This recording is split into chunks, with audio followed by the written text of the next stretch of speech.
This video will demonstrate the DTI series UHF RFID read-write antennas integrated into an Allen Bradley PLC. The DTI901 or 801, depending on the country you're in, are IO-Link devices. They will be integrated in this video with an IFM IO-Link master, which will then be integrated into the PLC. We'll be covering how to read and write the EPC code of a UHF RFID tag. The tag that I'll be using in the video is the E80413. It has an EPC memory location and it is 16 bytes long. In the Allen Bradley PLC, there is an add-on instruction written for the DTI series IO-Link antennas. And so far I've given it an instance name. I've called out the controller input and output arrays of the tags generated by the Ethernet IP setup of the IO-Link master. I've given it an IO-Link master name, and it is on port 1 of the IO-Link master. The cyclic data is the vendor ID and the device ID that is coming directly from the DTI to identify the unit. There is a tag present bit, and this will indicate whether a tag is in front of the reader or not. So here you can see this is cyclic data, and when the tag is present, it is in single EPC mode by default. So that with no configuration, you can simply read the EPC code in your application. The data returned in single EPC mode is the EPC length and the RSSI value. The length here is in bytes, so we can see our EPC data on our tag is 16 bytes long. Our RSSI value is the signal strength coming from the tag. As we pull the tag away from the reader, we can see that this value will grow in negative value.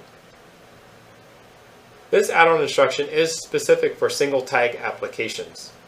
However, using the RSSI value, we may have multiple tags in front of the reader, but we can create a window, and we'll show how to do that in the configuration here with the RSSI min and the max. We'll look at the single EPC buffer, and this is where the data of the 16 bytes is coming into the PLC.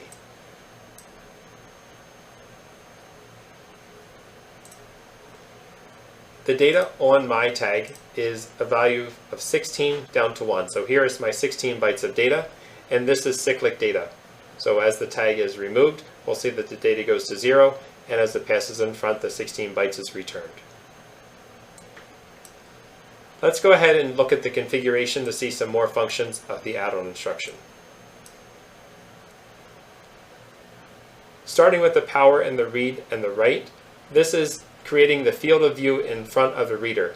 This is a range from 10 to 23, 10 being the least amount of range, 23 being the max.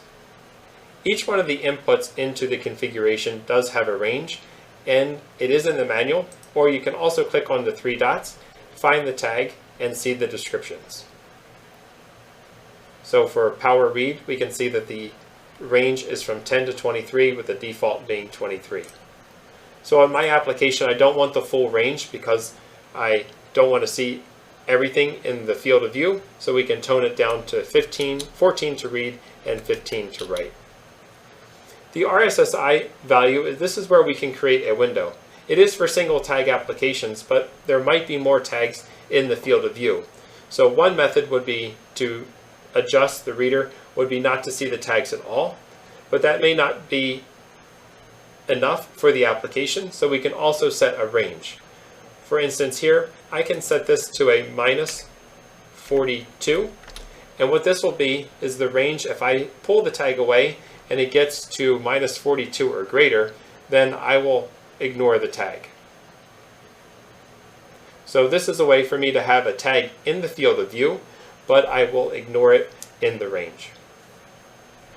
So in this case, I might be able to make my read higher, so I'll set it to 19, but now I'm going to set a window. So we can play with these numbers to make our application work. The detection mode, this is most likely going to be left to 0. This is the default setting, but there are modes 1, 2, 0, 1, and 2 for reading multiple tags and other settings, but in this case the fastest read is going to be set to 0, so most likely we're going to leave this value to a 0. The data hold time is the amount of time that the data is going to be held in the buffer after the tag leaves the field of view. So when I remove the tag, even though the tag is no longer present, it will hold in the buffer up to 5,000 milliseconds. So we'll leave this to 200 for the demonstration purpose.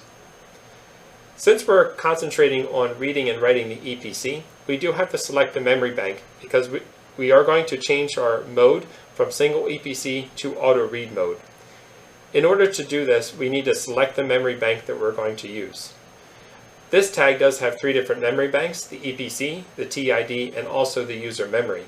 So these are the 3 selections, 1, 2, or 3, meaning EPC, TID, or user memory. So we'll leave this to a value of 1 so that we read the EPC.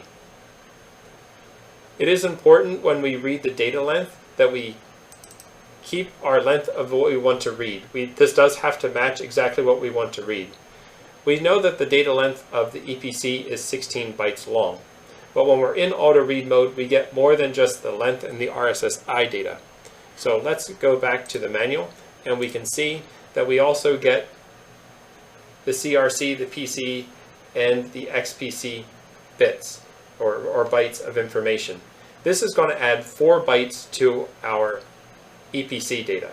So if we want to get this information, we do need to use the auto read mode, and we will set that in the length. We will need to add 4 bytes.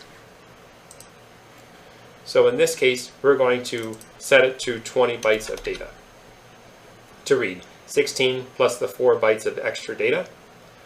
We could set a start address. If we don't want to read the full amount of data, we can set the start address, but since we're only reading 20 bytes, we're going to leave it to 0.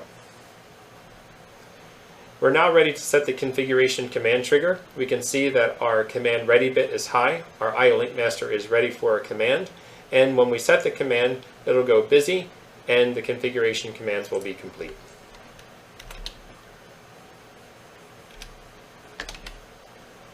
Once our configuration commands are complete, we can look at the configuration response buffer, and this is all the responses in the order that we have set them in the add-on instruction.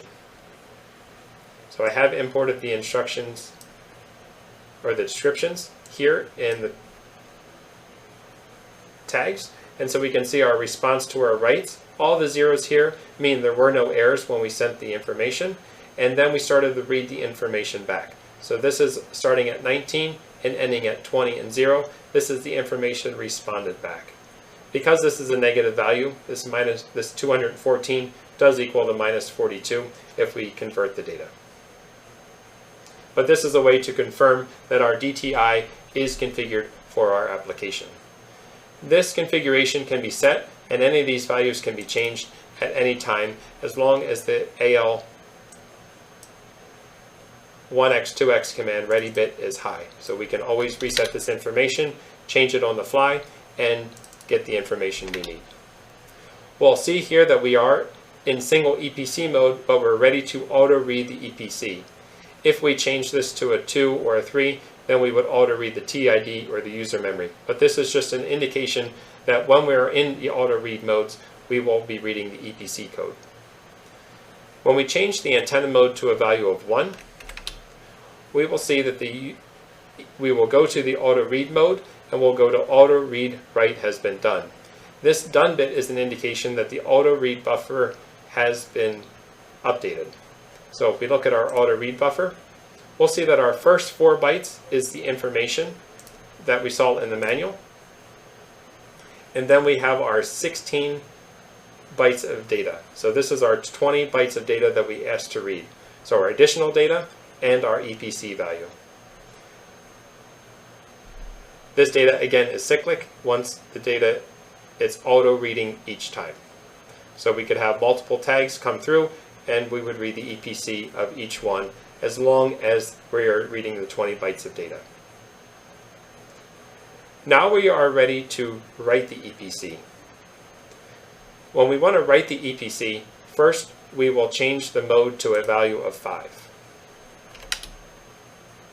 We'll see that we're now in write EPC mode, And what it's doing right now is it's reading EPC data in the single EPC mode in the background. It's not in single EPC mode at this time, but in order to write to the EPC, we need to identify the tag that's in front of it. So we are now setting the EPC data in the background. Now we're ready to write the EPC buffer. We can monitor our buffer and write some data into it. We know our values are set from 16 to 1 currently, so let's set some new data. Let's set AA and CC for our beginning and end information. We can see that we're ready for the EPC trigger. So when I remove the tag, at any time we have the ready EPC, we are ready to set the EPC trigger, write EPC trigger. So once the tag is in front, we have the write EPC trigger. We can now set the data. Our write EPC has been done, and we can now go back to the antenna mode of 0. This will now give us our data in the single EPC buffer, which is AA to CC. So this now matches what we just wrote. Or we can look at the data in the auto read buffer. And now when we look at the auto read buffer, we will have our data, our 4 bytes of data, of course, our extra data, and then also our AA and CC. So we can now verify that we have written our data by changing to the different modes. Each time we write, we do need to move out of the mode of 5 and go to an auto read or single EPC mode before we go back to write the data again. So we can write more data if we switch it back to 5, and the process will start over again. If there are any errors, the data will cyclically come in through the errors here, and the error codes are in the manual, and you can understand what has happened to your functions.